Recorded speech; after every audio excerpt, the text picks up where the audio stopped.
So let's look at the hands part. The hands part, I think once you've gotten this, is not too bad, because what you need to do is actually just key in GC and see what you will get. So just key in. What is that? This is 0.9. Okay, I'll just bring the 0.972 to the other side.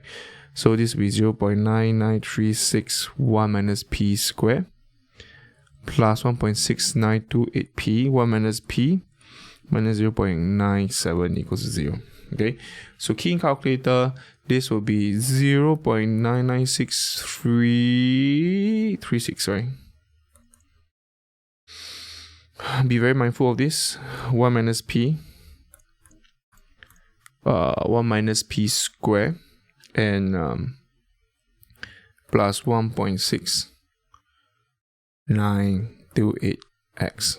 Okay, then minus 0.97. Now this is very important here. So some students will get confused because what's going on 0.92 square.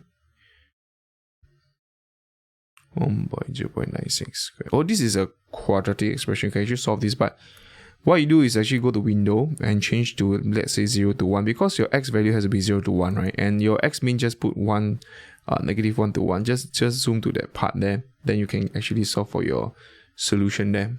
Alright. But this seems like very, very small. So I'm going to zoom in and see what's going on there. Window. I'm going to put y mean as minus 0.5.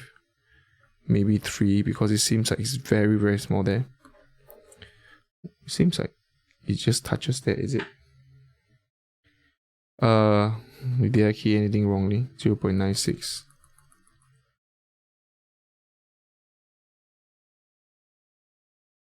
(6928x). Oh yes, I keyed in something wrong.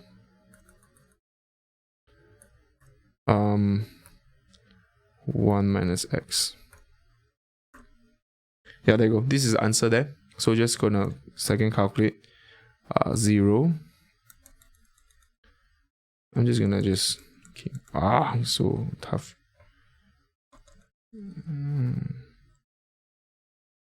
0.0688913 from GC.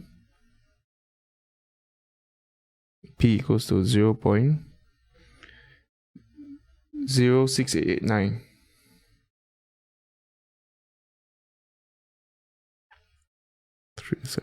Okay, so this is how you do this question here proficiently. Any question, comments, please do let us know. Keep practicing, and I'll see you in the next question.